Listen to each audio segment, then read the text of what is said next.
and then have done the first big travel of the year out at Ballito. Up and riding first wave of the heat, it's M.Wilkinson. So Matt, he would have been looking at those lefts and just gets hung up. Scott, that M.Fernandez, our Brazilian surfer in the seats, during a lot of speed, goes a little bit further down the line than we saw from M.Wilkinson. But underneath where they finished there, those guys knew what was going on there. They were comfortable with the first two rides here. The guys weren't sure how they were playing out. Jorgann Couzinet, he's going to roll the dice in this one. Waves not looking too dissimilar to the French beaches in the summertime there. Now he's looking comfortable. He's able to link his turns. So Jorgann Couzinet definitely get the better of that first exchange of those surfers, able to flow between the turns. His qualification for the Championship Tour.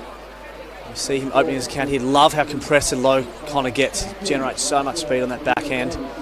Those Channel Islands looking great underfoot. Nice and vertical, displacing buckets of water. The Irish-Japanese prodigy hailing out of the Sydney region of Cronulla. Got a big frame on him, and that wave not offering up too much. He's out of there. However, this was a nice one. It was probably one of the better looking rights in terms of opportunity. The way it presented itself in the last heat or two that we've seen for the Olympics. We'll come back to that as we pick up the replay of Jorgann Couzinet. Jorgann is a really big guy. Scotty is very powerful. Prompted him into action. Let's see what he's got for us on this one. That epoxy board underfoot, looking good on the backhand. So one of the bigger ones, and we say that quite loosely because it's it is quite small. We're trying to make something out of nothing, and as is M.Wilkinson, that one there closing out of the bank because it was a little bit bigger. Switch up the boards and stuff, but yeah, the waves were fun. I got a couple fun little ones and I'm stoked. You're talking about switching the boards. We were talking off camera as well. You know, when you're watching yesterday, you know, sort of 4 to 6 foot barrels coming through, and then you wake up and know that you've got to surf your heat in these conditions. What do you come out to South Africa with? You come out with about 27 boards? Couzinet, the Frenchman, he's in the prime position. He's got a 7.33 and priority. He's going to pull a trigger on this one. Looking left down the line, looking right, not sure where to go. He's going to stick with the left. Gets a little held up there. Going to be penalised pretty heavily, I would have thought, by the judges for that one. So lucky he stuck with it because that one manifested into 2 good scoring hooks for him. So we'll pick up a replay of that later on. You saw he was in 2 minds being caught up in the first one. He knew that was not going to garnish any points. Needed to get that drive on the bottom turn to get around the section. And here's a replay of Jorgann. Got a bit hung up on the first turn, but then really comes off the bottom hard straight into that bowl section from the southeast, a little bit from the northeast, but very variable. Really no wind expected, as we see up and riding O'Leary. That was a pretty short wave for him. Yeah, we didn't see him and weren't sure if he was going to make it out of the explosion. M.Fernandez, speaking of explosions, whack, a big hit there. Love that first one. Just comes around that section, a little lateral, the hook in the pocket. Another little redirection there. And again, sticking with this one, managing to fit together some manoeuvres and a combination of them there. Nice flow between all of them as well, covering a lot of distance, M.Fernandez, so that'll be his best ride. It was 6 to 8 foot J-band and going beyond vert, hitting in the lip.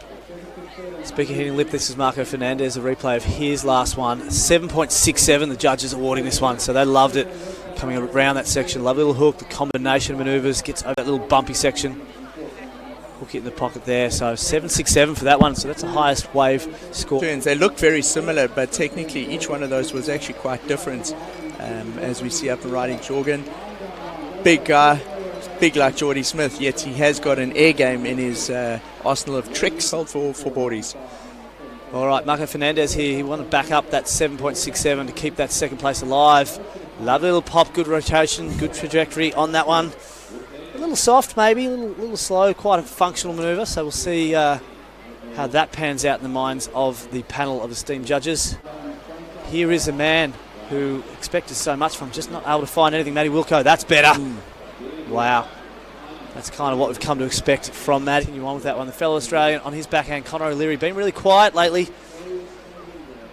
Oh, that was really good to recover after that first turn. If we look at the slow-mo replay, if it comes up a little earlier, rather a little later, the whole nose of his board just about went completely under the water, and I thought he was going to pull over the front. That's why my work And stopped. he recovered back into another turn. Watch this. So he sets the turn up, bangs it off the top, and check this. The board goes completely underwater, and manages to recover from that. M.Fernandez looking to replace his 4.9 and keep that second place position alive. Sticking to the face this time, lovely little hack. This is looking similar to his 7.67. 3 big turns. He's going to fit a 4th in. Yes, he does. Wow. So, Matty Wilco, what have you got for us? Well, you've got the aerial variation commitment component, just not able to execute it and ride out. So, finding some challenges is Matty Wilkinson in the green. You can see kicking the water with a bit of frustration. Another Australian, Matt Wilkinson. This will be his 7th roll of dice. Hasn't found some success, not many completions. You know what he's going to do here. And that's a massive open face carve there with a bit of a jam, but that wave just running off on him.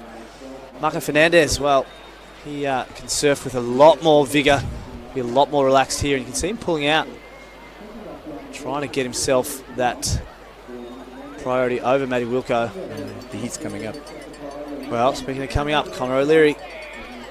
Lovely little hook to start. You see that hand planted on the deck. A lot more violence and aggression. And that searing top turn. So that'll be his, replacing his 3.6, I'd hazard a guess. Jorgann Couzinet, the Frenchman, he's had priority for quite some time. He's going to take off. You can see he's made his way off the bank a little bit here. We'll see how the wave stands up or if it does fatten out. Got a bigger wall. That's his second little hook there on the shoulder. He's going to want to get vertical, but that thing is just hitting some slightly deeper water. Waits for it to hit the inside. Does really well on those 2 turns there, ending up on the 90 seconds remaining. Will the tail pan out any different? Well, not if Jorgann Couzinet has got anything to do about it. It's having some fun. A bit of a victory lap for this man on screen. M.Fernandez, your Brazilian, surfed a really smart heat, a really solid heat. Throwing away 4.9, and it's turns like that which have got him in the front, and you can see how relaxed, how flared out he is, just jamming the tail to end there. And it looks as though it will be all about the Brazilian for the 2 Australians as we see them splitting the peak here. I've just had them undone. Connor O'Leary, 7.6 needed on this one. And goes a massive blowtail. Seems like Matty Wilco's stuck with this one here. Lovely little float to finish and just a deliberate kick out there. You can see the frustration from him. The body language tells the story there. So he'll reset. Taking home not a whole lot of points with him as we count this one down. So I've got a word for you, or like with Barry. What was it? Barry Crocker? Yeah. Dit was nie so baie lekker nie. Yes. He didn't have such a good one. Right. Afrikaans being the second language here of your many languages in the Rainbow Nation. All right, what we might do is we might give ourselves a break because things have gone a little left of field. We're going to welcome in the A team.